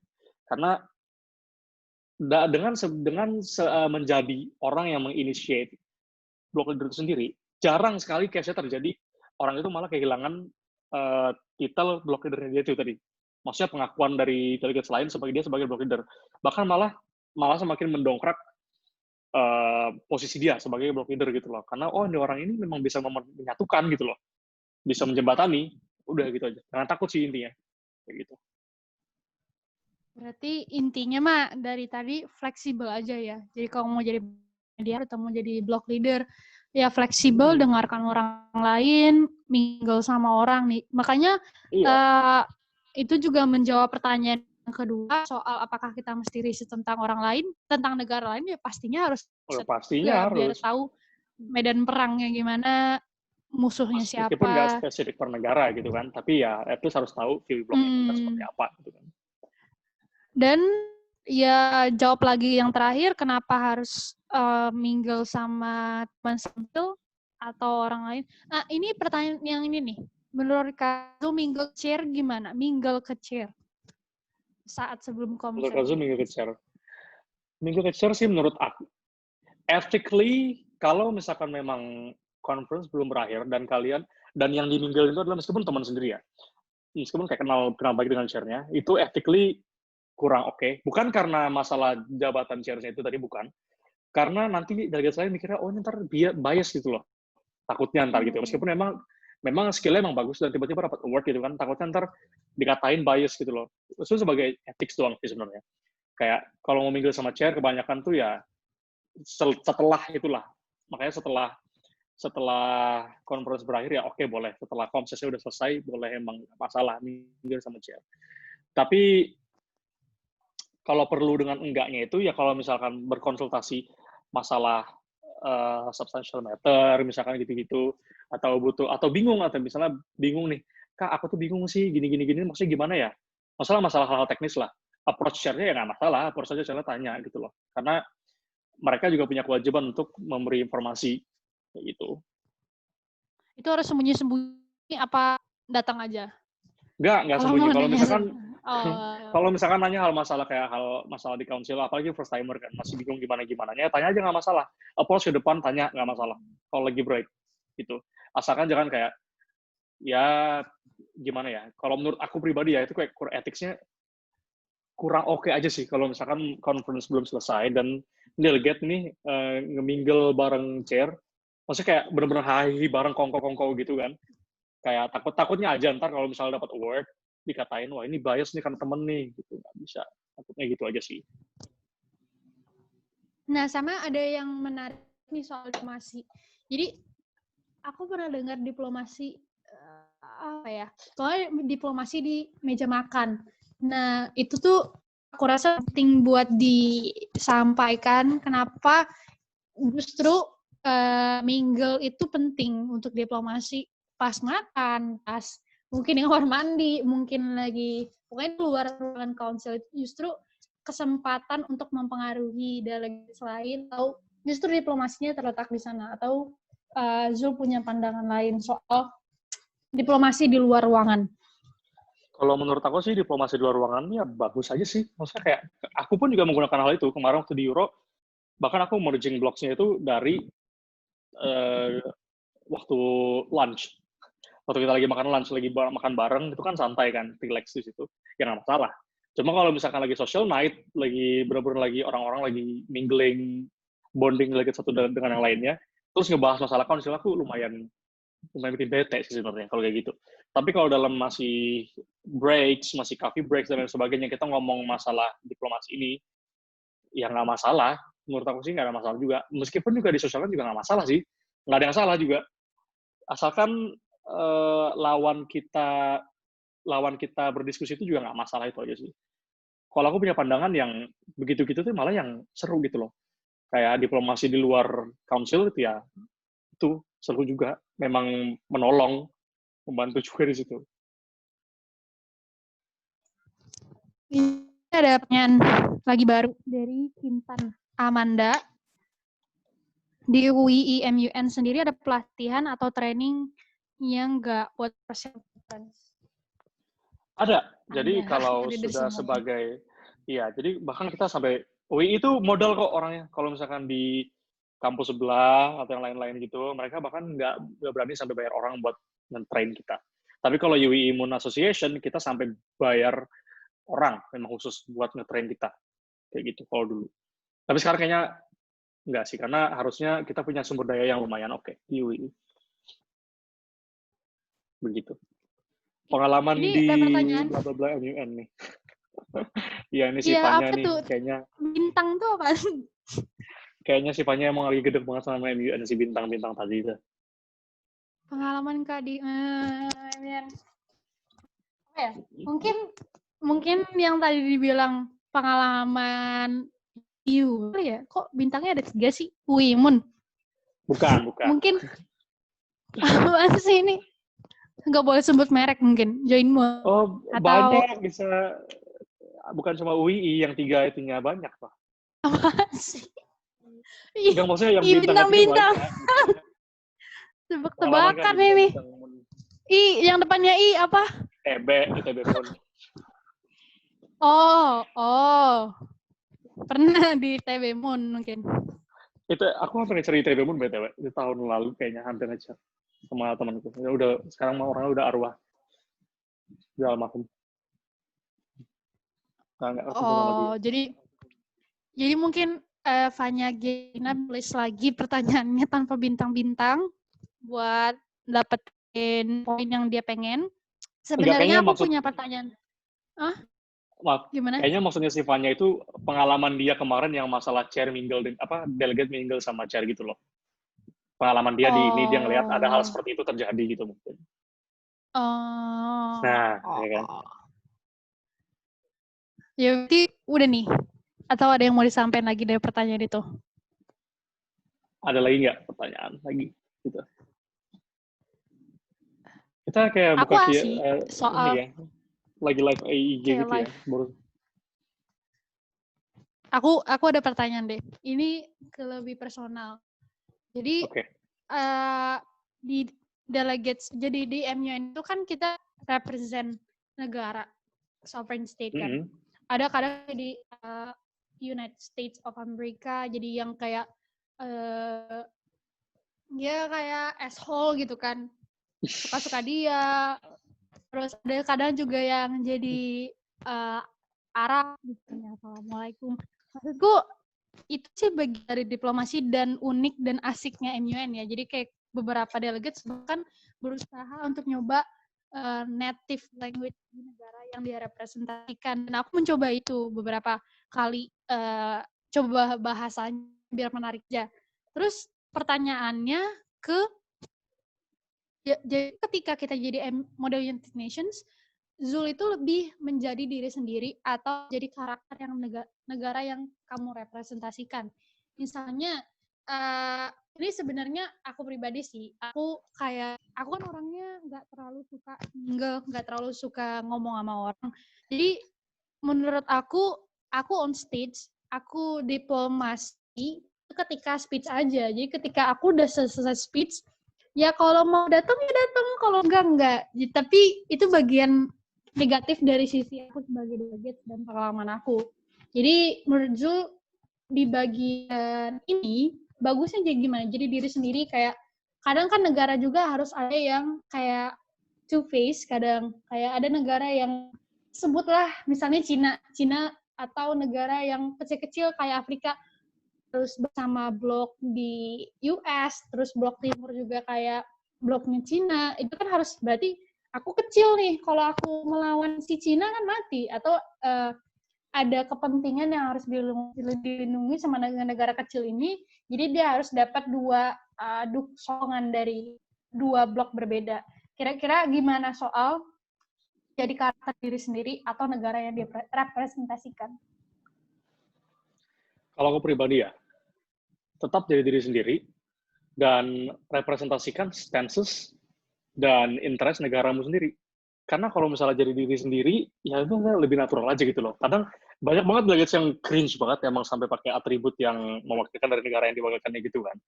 Bahkan sampai kayak ngomongnya pun aksennya juga dibuat-buat seperti negara yang direpresentasikan gitu kan, supaya dapat attention yang lebih dari orang lain. Tapi kalau aku pribadi sih nggak gimana ya. Karena sebagai kita perwakilan dari negara lain, kita mencoba untuk act senetral, tetap aja kita menyampaikan stances dan interest negara kita secara jelas gitu loh. Jadi ini bukan masalah merepresentasikan bentukan dan feel dari negara itu seperti apa, tapi lebih ke view negara itu gimana sih sebenarnya, gitu segala macam sih. Dan kalau menurut aku ya, jadi diri sendiri itu penting di MUN. Karena kenapa jadi diri sendiri?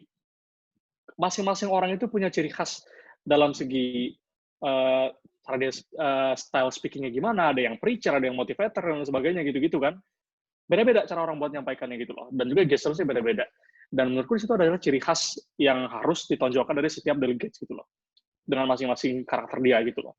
Jangan sampai mau jadi orang lain nih, atau jadi karakter tertentu supaya merepresentasikan negara ini banget gitu loh. Takutnya malah ntar jadi cringe gitu loh. Takutnya malah jadinya bikin ilfeel dari yang lain kayak gitu. Itu sering terjadi sih. Sering banget terjadi. Dan itu hiburan. Menurut aku hiburan dalam council. setiap dia yang naik untuk speech. Oh ya, ini karena nggak ada yang nanya lagi, pertanyaan terakhir dari aku. Jadi balik lagi ke personal aku ketika mengikuti MUN. Ada isu soal backstabbing. Nah, kan yang tadi yang poin yang selalu ditekankan sama Zul adalah fleksibel dan diplomasi. Sementara kita membuka pikiran sama orang lain di hal itu, dan kita kadang juga kan ada give and take kan. Jadi kalau misalnya kita ingin delegates lain ngikutin mau kita, ya kita harus ngikutin mau dia juga kan. Jadi kayak ada transaksi lah secara diplomasi. Nah, kira-kira ada nggak khusus untuk self defense lah supaya tidak di backstabbing? Karena pengalaman aku pribadi pernah kena backstab gara-gara aku terlalu fleksibel dan mendengarkan blog leader dari blog sebelah, yang akhirnya malah ya sebenarnya bukan penentu banget sih ya. Backstabbing tuh kayak belum tentu juga karena dia menang di resolution atau menang di mana jadi best village, tapi mungkin kayak ada trik-trik biar gak kena backstab gimana? Kalau tips and trick biar nggak kena backstab itu inevitable sebenarnya. Kalau backstab itu adalah suatu hal yang memang susah untuk dihindari gitu. Aku sendiri aja dalam satu match MUN aku bisa kena 2 kali backstab berturut-turut loh ya. Misalnya dalam artian kayak ini ide aku dibawa orang, tiba-tiba aku nggak jadi sponsor, tiba-tiba cuma jadi signatoris gitu-gitu loh. Dalam beberapa solusi itu biasa banget. Tapi percaya nggak percaya, chairs itu pasti tahu kapan kamu di backstab, kapan kamu nggak di backstab. Tahu, pasti tahu. Dan backstabbing itu secara etis ya, itu jelek banget, udah buruk banget. Jadi meskipun nggak tahu sebagus apapun performa seorang delegate, kalau misalnya dia nge-backstab, poinnya turun. Misalnya harusnya dia dapat award ini karena dia bagus banget tuh kan, jadi misalnya turun tuh award jadi ini, kayak gitu. Nah, itu misalnya hal-hal yang kayak gitu tuh sebenarnya inevitable tapi nyebelin banget juga sebenarnya. Nah, kalau aku pribadi gimana caranya supaya ngindarin backstab itu? Aku mencoba sedemikian mungkin supaya engage dengan orang-orang lain dan orang-orang tuh tahu kalau ini ideku gitu loh. Ini aku di sini ideku. Sekarang aku ada di situ ada ide kita, udah kita masukkan dan aku buat orang-orang tuh acknowledge bahwa itu emang ideku di awal. Bagaimana caranya? Dari formal speeches. Dari speeches itu dari SL, dari motions, dari topik yang kita dimoderated sama chairs. Angkat aja, kasih ide itu, tekankan berkali-kali, sebut berkali-kali kalau emang itu dirasa perlu ada ditaruh di resolution. Orang-orang bakal tahu, oh ini idenya dia, gitu loh. Orang-orang bakal tahu, bakal acknowledge itu, meskipun sama, tapi kamu duluan yang nyebutkan gitu loh. Itu salah satu cara orang-orang bakal menghindari nge-backstab kamu, dan ataupun juga kalau misalkan di backstab, orang-orang tahu gitu loh, oh ini orang di backstab, ini idenya negara ini tadi, soalnya dia berulang kali menyebutkan hal yang ini gitu loh. Seperti itu sih kalau aku. Atau nggak engage dengan blog lain sih sebenarnya, dengan menyampaikan ide itu tadi gitu loh. Karena backstabbing kalau biasanya di MUN tuh ini ya buat yang belum tahu. Jadi kalau backstabbing itu di MUN biasanya itu disertai dengan pengambilan ide dan dibawa ke depan sebagai masterpiece dia gitu loh. Misalnya di Hana punya satu framework gini kan. Ini udah cantik, cakep banget frameworknya. Tapi malah si Hana di dalam resolusi itu ditaruh hanya sebagai signatoris, bukan sebagai sponsor. Padahal itu idenya si Hana. Dan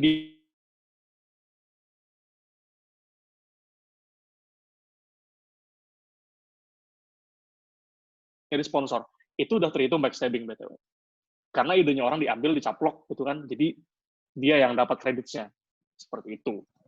Atau enggak ya, bisa jadi backstab juga nih resolution-nya kita. Ini kita di blok A nih. Tapi malah kita ngedukungnya resolution-nya B.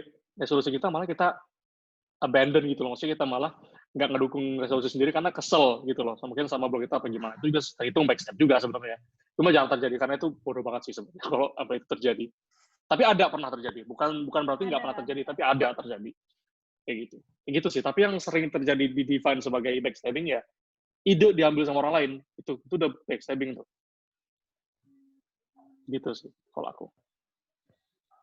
Oke. Kayaknya nggak ada pertanyaan lagi. Gimana? Ada yang mau disampaikan lagi nggak, Zul? Atau nggak kita tutup? Aku sih udah cukup, tapi kalau ada pertanyaan lagi, oke. Tapi kayaknya udah cukup sih. Kayaknya udah cukup lah ya. Iya. Nanti kalau Jadi misalnya mau tanya-tanya sebelum bisa ditutup hubungi aku aja ntar di email atau gimana. Personal kontak aja nggak apa-apa. Jadi untuk menyimpulkan diskusi kita, webinar kita pada hari ini, aku tarik beberapa kesimpulan dari hal yang udah disampaikan oleh Zul. Jadi how to win model United Nations itu apa sih? Jadi dari sudut pandangnya Zul yang background debat pada tahun 2016, hal pertama untuk delegates, untuk participants, atau untuk mahasiswa yang tertarik ingin ikut pemilihan adalah niatnya sama niat dan actionnya. Jadi jangan pengen ikut MUN, pengen ke sini, tapi nggak ada actionnya itu ya nggak ada apa-apanya, itu nggak mulai apa-apa. Jadi gitu. Ngadi-ngadi. Gimana si Zul memulai semuanya ya karena dia mencoba. Even dia nggak punya background apa-apa di MUN, di SMA kan ada juga kan MUN ya, tapi Zul nggak pernah, tapi dia dicoba dulu. Jadi untuk participants yang masih mau tapi takut, kalau takut terus ya nggak bakal memulai apa-apa dari poinnya tadi. Terus yang kedua, hal-hal positif yang bisa ditarik dengan mengikuti MUN adalah pertama ya pasti tentang knowledge-nya. Bagi Zul sendiri sebagai mahasiswa yang teknik kayak belajar fisika, belajar matematika, ya angka-angka itu refreshing buat belajar hal-hal yang sosial banget kayak misalnya refugee, tentang perang, tentang politik dan ekonomi di luar sana, di internasional. Apalagi buat mahasiswa HI, ini kayaknya mata kuliah sendiri gitu. Ya kalau misalnya anak HI nggak pernah ikut MUN, kayaknya kurang banget itu. Knowledge itu pasti yang pertama dapat. Connection, karena ini forumnya kadang nasional, kadang internasional, pastinya ada mahasiswa lain dari universitas lain, dari tingkat stratanya, misalnya dia ada S1, S2, S3, mungkin dia mantan lawyer, mungkin dia malah praktisi di bagian itu, pengen ikut MUN, dan kalian ketemu, itu ya kesempatan yang nggak mungkin, kesempatan yang cuma kalian dapat, yang orang lain ikut MUN dapat.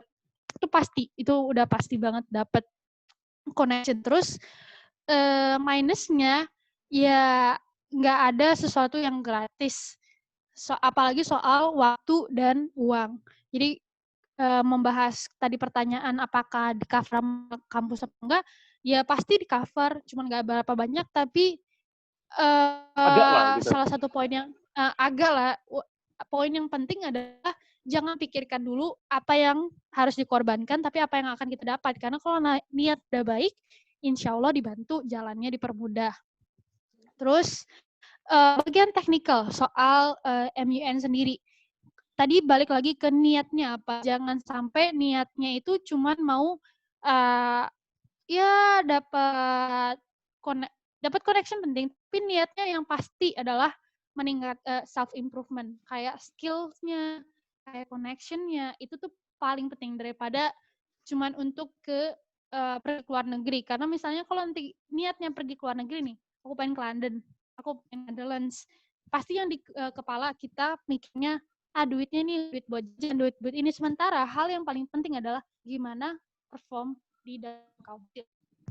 Terus setelah niat yang udah settle, udah punya niat, aku dapat skill, aku dapat proses yang mahal banget, lebih mahal daripada duit yang udah dikeluarkan. Kedua adalah fluent formal English. Accent apapun, dan itu senjatanya. Aku rasa setuju banget sama Zul. Kalau kamu nggak punya fluent formal English, maksudnya mungkin akan keteteran di bagian untuk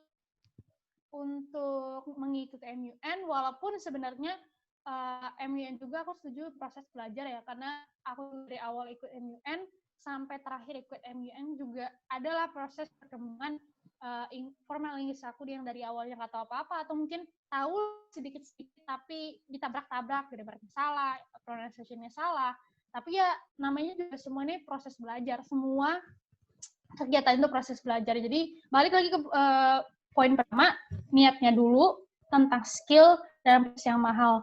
Terus percaya diri, poinnya. Yang ketiga, yang ngapain kita bayar mahal, terus persiapan nyampe sana malah mendem, diem, terus makan, nggak ngapa-ngapain, ya terus ngapain beberapa bulan yang kemarin persiapan. Ya percaya diri, yang tadi dibilang Zul, adalah ya tabrak aja dulu, take a risk, terus kamu udah punya ya tinggal tunggu resultnya gimana. Terus yang keempat, research tentang stance negara lain, tentang negara kamu, itu penting banget, karena discuss di dalam MUN ya tentang itu juga, stance. Setelah stance, habis itu topik tentang Karmas. Jadi kita ngomongin ini selama beberapa jam ini buat apa. Dan itu hal yang bakal, kalau nggak research, yang nggak mungkin dong ngomong good morning dari awal sesi sampai akhir sesi cuman pantun mungkin kan, nggak mungkin banget. Jadi research tentang topik itu penting, karena itu pelurunya. Kalau misalnya fluent English itu senjatanya, research-nya pelurunya. Terus basic skills, drafting itu juga penting banget, biar walaupun ada beberapa delegates yang tidak terjun langsung ke dalam drafting, tapi kalau misalnya cuma ngomong aja, ya proses belajar juga untuk menulis, jadi jangan cuma belajar dalam speaking, dalam menulis juga. Terus yang terakhir tapi paling penting adalah fleksibel dan diplomasi. Jadi di dalam MUN itu jangan jadi negara yang egois. Jangan mau kamunya aja stance-nya, tapi nggak mau dengerin orang lain. Justru kamu nggak bakal dapet respect dan nggak dapet apa-apa selain ngomong doang, ya kan? Jadi poin plusnya adalah jadilah inisiator untuk blog emerging. Poin dalam MUN sendiri adalah cari solusi. Bukan kayak debate yang harus, blok A salah, blok B benar, blok B salah, blok A benar. Jadi poinnya adalah diplomasi. Bagaimana perbedaan di antara negara-negara itu jadi satu pandangan. Intinya, walaupun US sama China beda pandangan tentang ekonomi, misalnya tentang BRC, tentang Belt and Road Initiative misalnya, tapi kan mereka punya tujuan, yaitu mengembangkan ekonomi dunia untuk lebih aksesibel. Jadi selalu cari poin yang sama dan jadilah fleksibel untuk mendengarkan orang lain. Terus beberapa trik dari Zul adalah speech yang padat. Setiap padat kan, karena kalau misalnya kamu tidak dapatkan first impression di GSL, nggak bakal apa-apa, nggak bakal diajak ngomong, malah bakal nanti di UMC. Padatkan speech, jangan banyak banget introduction yang nggak bermakna, tapi poinnya apa, ketika motions-nya diangkat, sense kamu apa, question-nya apa, solution-nya apa. Terus setelah itu jangan under time, tapi ada closing statement. Jadi kalau ada quote dari Zul nih, pembicaranya, aku bikin quote nih. Ada 3 kata. Listen to others, back, and enjoy the game. Enjoy the game.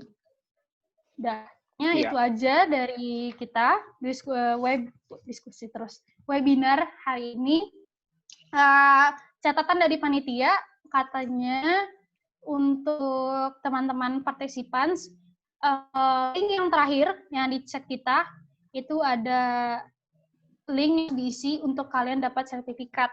Karena kalau nggak diisi, kalian nggak dapat sertifikat. Jadi silakan diisi yang HTTP dari UI Golden ini. Kurang lebihnya terima kasih. Kurang lebihnya mohon maaf. Terima kasih sudah mendengarkan webinar dari Zul, pembicara kita, dan saya moderator. Mohon undur diri. Terima kasih. Wassalamualaikum warahmatullahi wabarakatuh. Waalaikumsalam warahmatullahi wabarakatuh. Dadah. Ini di live ya?